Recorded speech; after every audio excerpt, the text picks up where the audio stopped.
मैं सारे वीडियोस पे आप लोगों के कमेंट्स पढ़ रही हूँ। जैसे जैसे मैंने ये कमेंट्स पढ़े, ये मुझे एक विचार आया कि मैं आपके लिए एक वीडियो बनाऊं जिसमें मैं काफी सारे जो आप पॉइंट्स रेज कर रहे हैं उन वीडियोस में, उन कमेंट्स में, उनको किसी तरह से एड्रेस करने की कोशिश करूं। तो आइडिया मेरा ये है कि इस वीडियो को देखने के बाद आपको थोड़ा सा पर्सपेक्टिव मिले अपनी जिंदगी को, और अपनी 2025 को आप कैसे बेहतर बना सकते हैं उसके लिए। जो भी मैं बातें आज करूंगी या आपके साथ शेयर करूंगी उसमें काफी कुछ पर्सनल है, बट वो मेरा पर्सपेक्टिव है। तो आपके साथ जो रेजोनेट करे आप उसको लीजिए और आगे बढ़िए। अगर कुछ रेजोनेट नहीं करता है तो आप उसको वहीं पे छोड़ दीजिए। ठीक है, शुरू करते हैं। तो पहली बात मैं ये बताना चाहती हूँ कि आप अपने डिसीजंस और उनके कॉन्सिक्वेंसेस, उस डिसीजन का क्या रिजल्ट होता है, उसके लिए आप ही रिस्पॉन्सिबल हो। मैंने बहुत सारे ऐसे लोगों को देखा है जो खुद डिसीजन लेने से डरते हैं।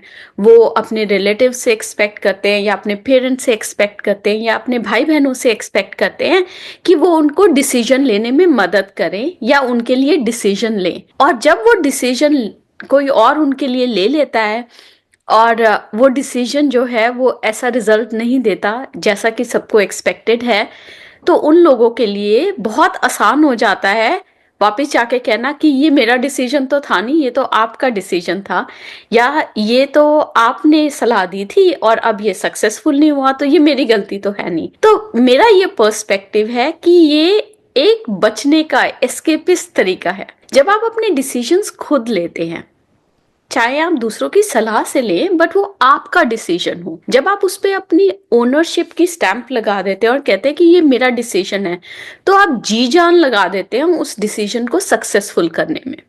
चाहे वो आपका जॉब के मामले का डिसीजन हो, या फिर आपकी पढ़ाई का डिसीजन हो, करियर पाथ का डिसीजन हो, मैरिज का डिसीजन हो, वो सारे डिसीजंस जो आप खुद लेते हैं, जिसको आप ये कहते हैं कि हाँ ये मेरा डिसीजन है, उनको सफल करने के लिए आप अपनी जी जान लगा देते हैं। तो अपने डिसीजंस खुद लेना सीखिए। अगर आप दूसरों से सलाह मशवरा करते भी हैं तो वो ठीक है, हमें करना चाहिए, हमें दूसरों से बात करनी चाहिए, प्रोज एंड कॉन्स देखने चाहिए, पर डिसीजन को ओन करना सीखें, और सबसे इंपॉर्टेंटली उनके कॉन्सिक्वेंसेस को ओन करना सीखें। आप कब तक दूसरों पे लगाते रहेंगे कि तुम्हारी वजह से मेरी जिंदगी खराब हो गई, या तुम्हारी वजह से मेरा करियर अच्छा नहीं चल रहा, या तुमने ये डिसीजन लिया था मेरे लिए इसलिए मैं सक्सेसफुल नहीं हूं। वो एक चीज है जो आपको अपने अंदर चेंज करनी पड़ेगी। दूसरी बात यह है कि आप कभी भी आने वाले टाइम के लिए 100% तैयार नहीं होंगे। ये आप मेरे से लिखवा लीजिए। तो जैसे आप किसी नई कंट्री में जाते हैं, आप उसके लिए पूरी प्लानिंग कर लेते हैं। जब मैं यूएस आई थी, मैंने पूरी प्लानिंग के साथ आई थी अपने हिसाब से, बट क्या वो मेरी प्लानिंग 100% थी? नहीं थी। बट क्या क्योंकि वो मेरी प्लानिंग 100% नहीं थी, मैंने ये कहा कि मैं ये अपॉर्चुनिटी जाने देती हूँ, अगले साल यूएस जाने का देखेंगे जब मैं पूरी तरह से तैयार होंगी? तो वो मैंने नहीं किया ना। मैं तो जितनी तैयार थी उसके साथ ही आ गई, और फिर आगे सब कुछ फिगर आउट कर लिया। तो आप भी जो भी अपना डिसीजन आज लेंगे उसके लिए 100% कभी तैयार नहीं होंगे, पर विश्वास रखिए कि आपके अंदर वो कैपेबिलिटी है कि आप अपने डिसीजन के लिए जो प्लानिंग नहीं भी है उसको भी प्लान कर लेंगे और उसको ठीक से एग्जीक्यूट कर पाएंगे। तो अगर आप ये सोच रहे हैं कि मैं ये जॉब अपॉर्चुनिटी लूँ कि नहीं, मैं तो आज रिलोकेट करने के लिए तैयार नहीं हूँ, या फिर मैं इस रिलेशनशिप को आगे लेके जाऊं कि नहीं, मैं तो लगता है कि तैयार नहीं हूँ, तो आप कभी भी किसी चीज के लिए 100% तैयार नहीं होंगे। तो जितना तैयार है, जितनी प्लानिंग है, अगर आपकी गट आपको ये कहती है, अगर आपका इंटरनल इंस्टिंक्ट आपको ये कहता है कि ये मेरे लिए सही डिसीजन है, तो फिर टाइम की चिंता मत कीजिए। फिर ये भरोसा रखिए कि आपके अंदर वो स्ट्रेंथ है कि आप अपने ड्रीम्स को सक्सेसफुल बना पाए। आपके अंदर वो कैलिबर है, आपके अंदर वो स्किल्स हैं। अगर नहीं है तो पता कर लेंगे कि कैसे ठीक होगा ये, पर आगे बढ़ते हैं और हिम्मत के साथ आगे बढ़ते हैं और पॉजिटिव एटीट्यूड के साथ आगे बढ़ते हैं। फिर जो तीसरी बात मैं करना चाहूंगी, और ये मैं बहुत कमेंट्स में देख रही हूँ कि बहुत लोग ये लिखते हैं कि मेरे माँ बाप ने मेरी जिंदगी खराब कर दी, या मेरे माँ बाप ने मेरे साथ बचपन में ऐसा किया तो आज मैं ऐसा हूं। मैं आप सब लोगों से ये कहना चाहती हूँ कि आप अपने पेरेंट्स को अपनी जिंदगी के लिए सारी उम्र ब्लेम नहीं कर सकते। ठीक है कि आपके साथ कुछ ऐसा हुआ, आपके पेरेंट्स ने कुछ ऐसे डिसीजंस लिए, चाइल्डहुड ट्रॉमा है आपको, या बहुत सारी चीजें हो सकती हैं। बट जैसे जैसे आप बड़े होते गए, आपने, अगर आपको ये रियलाइजेशन है कि आपके पेरेंट्स ने आपके साथ कुछ गलत किया, तो आपने उसको ठीक करने के लिए क्या किया। हर चीज का मेरा मानना है कि हर प्रॉब्लम का एक सोल्यूशन होता है, और हमारी अप्रोच ये होनी चाहिए कि हम उस सोल्यूशन को कैसे ढूंढें। तो चाइल्डहुड ट्रॉमा है, थेरेपी के लिए जाइए। पेरेंट्स ने कुछ ऐसे डिसीजंस लिए हैं जिसके साथ आप खुश नहीं थे बचपन में, आप उन डिसीजंस को चेंज करने के लिए क्या कर सकते हैं, ये सोचिए। ठीक है, आपके बचपन के 10, 12, 15, 20 साल आपके पेरेंट्स आपके लिए डिसीजन ले रहे थे, पर अब तो आप अपने लिए डिसीजंस ले रहे हैं ना। आप क्या डिसीजंस ले रहे हैं कि जो आपके साथ ठीक नहीं हुआ था उसको आप चेंज कर पाए।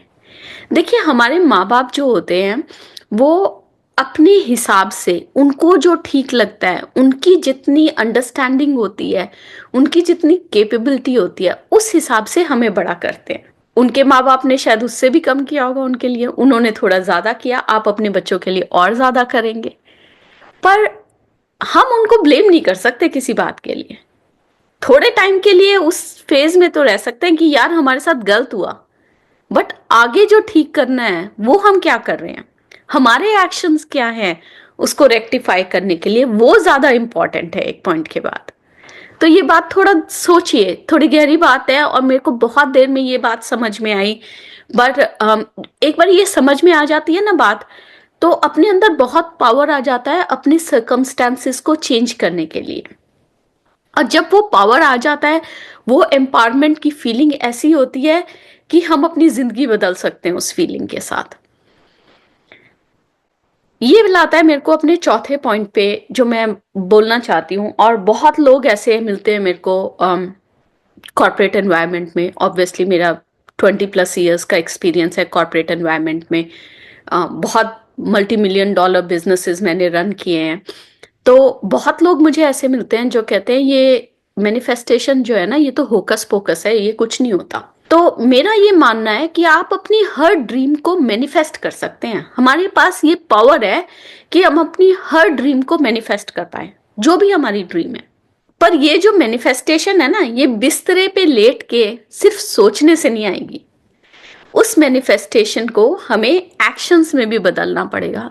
तो सोचते तो बहुत लोग हैं कि यार मैं करोड़पति बन जाऊं, मेरे पास एक अच्छा सा बिजनेस हो, एक अच्छी सी लाइफ हो, मुझे कुछ ना करना पड़े, पैसा मेरे पास आता रहे।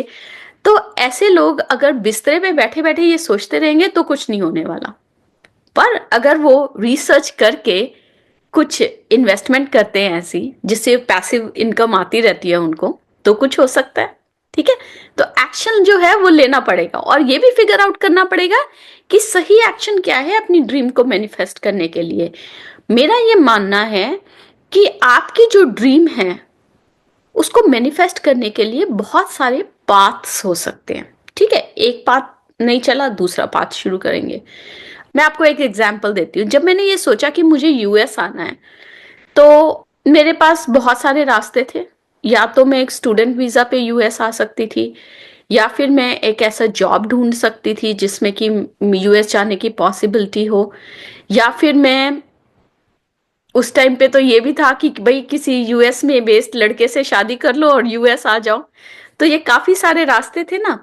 तो वो किस रास्ते को चुनना है, वो मेरी एक अप्रोच थी कि मैंने ये सोचा कि मैं जिस जॉब में हूँ उस जॉब में मैं क्या चेंज कर सकती हूँ ताकि मैं उस जॉब के बेसिस पे यूएस जा सकूं।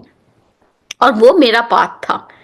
तो वेरियस पाथ्स हो सकते हैं उसको मैनिफेस्ट करने के लिए। वो मेरा ड्रीम था। मैं कभी अपना फ्यूचर ऐसे सोचती नहीं थी कि मेरा फ्यूचर जो है वो इंडिया में होगा या जहां मैं रह रही हूँ वहां होगा।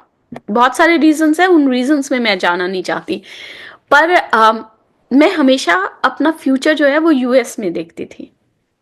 और उसको मैनिफेस्ट करने के लिए मैंने जो स्ट्रैटेजी यूज की, जिस स्ट्रैटेजी की बात मैं अपनी बुक में भी करती हूँ, वो स्ट्रैटेजी मेरी थी।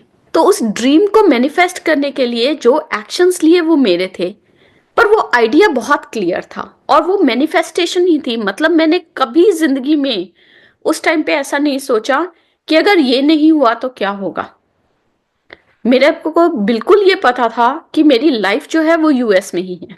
तो मेरा ये मानना है कि आप अपनी हर ड्रीम को मैनिफेस्ट कर सकते हैं, बशर्ते कि आपको ये पता हो कि आगे कैसे बढ़ना है और उस मैनिफेस्टेशन का पाथ क्या है, क्या ऑप्शंस हैं, और आप उस पर मेहनत करते रहें। और पांचवी बात मैं आपसे ये कहना चाहती हूँ कि आप अपनी खुशी के लिए खुद रिस्पॉन्सिबल हो। ये किसी और की रिस्पॉन्सिबिलिटी नहीं है कि आपको खुश रखे। ना आपके बच्चों की रिस्पॉन्सिबिलिटी है, ना आपके पेरेंट्स की रिस्पॉन्सिबिलिटी है, ना आपके स्पाउस की रिस्पॉन्सिबिलिटी है, पार्टनर की रिस्पॉन्सिबिलिटी है, ना आपके जॉब की रिस्पॉन्सिबिलिटी है। ये एक आपकी रिस्पॉन्सिबिलिटी है। Happiness is a state of mind. ये किसी की दी हुई चीज नहीं है, कोई हमें हैप्पीनेस दे नहीं सकता। हैप्पीनेस हमारे अंदर से आती है। ये रियलाइजेशन काफी लोगों को जिंदगी में बहुत बाद में होती है। मुझे बहुत बाद में हुई। जब मैंने ये रियलाइज किया कि हैप्पीनेस मेरे अंदर से आती है, तो मैं ऐसी चीजों की तरफ ग्रेविटेट होने लगी, वो काम करने लगी जो मुझे ट्रूली हैप्पीनेस देते हैं। पहले मैं 16, 17, 18 घंटे काम करती थी, दूसरों के लिए काम करती थी। अब मैं अपने लिए काम करती हूँ। मैं उन इनिशिएटिव्स पे काम करती हूँ जो मुझे ट्रूली हैप्पीनेस देते हैं। हम बहुत टाइम तक ऐसे सोचते रहते हैं कि यार जब हमारे पास एक सीनियर मैनेजर की डेजिग्नेशन आ जाएगी ना, या जब हम सीनियर वाइस प्रेसिडेंट बन जाएंगे तो हम खुश रहेंगे। या हम ये सोचते हैं कि जब हमारी सैलरी ना 200, 400,000 डॉलर्स हो जाएगी तब हम खुश रहेंगे। रियलिटी ये है कि हम अपनी खुशी को पोस्टपोन करते रहते हैं। हम अपनी खुशी को ऑब्जेक्टिफाई करते रहते हैं और कहते हैं कि अभी हमें खुश रहने का कोई राइट नहीं है। हमें खुश रहने का राइट तब होगा जब हम इस मुकाम पे पहुंच जाएंगे। हम कंडीशनड हैं इस तरह से।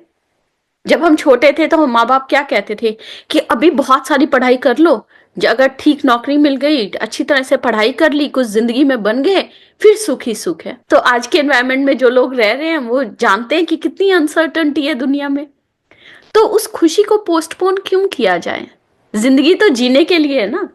जिंदगी इसलिए थोड़ी ना कि यहाँ पे आए और सीनियर वाइस प्रेसिडेंट बन गए और इतने पैसे कमा लिए और उसके बाद मर गए। इसलिए जिंदगी थोड़ी ना है। जिंदगी इसलिए है कि इसको जिया जाए, कुछ पर्पस हो इस जिंदगी का, कुछ इम्पैक्ट हो, कुछ इम्पैक्ट बनाए अपना, कुछ लेगेसी छोड़े जाने से पहले। तो अपनी खुशी के लिए आप खुद रिस्पॉन्सिबल हो। तो थोड़ी सी इंट्रोस्पेक्शन कीजिए। क्या वो चीजें हैं जो आपको खुशी देती हैं, उनको आप कैसे अपनी लाइफ में इनकॉर्पोरेट कर सकते हो, जो आप, जिससे कि आप अंदर से खुश रहो, जिससे कि आपको किसी पे डिपेंडेंट ना रहना पड़े अपनी खुशी के लिए। तो ये थी 4-5 बातें जो मैं आपसे आज करना चाहती थी। दिल से ये वीडियो बनाया है, बहुत कुछ अपना शेयर किया है इसमें। तो अगर आपके साथ रेजोनेट किया हो, प्लीज प्लीज प्लीज कमेंट्स में जरूर बताएं। ये थोड़ा डिफरेंट है उन वीडियो से जो मैं अब तक आपके लिए बनाती आई हूँ, पर मुझे उम्मीद है कि ये आपके साथ रेजोनेट करेगा। मैं मिलूंगी आपसे अगले हफ्ते एक नए वीडियो के साथ। तब तक के लिए अरिगातो अबंडेंस।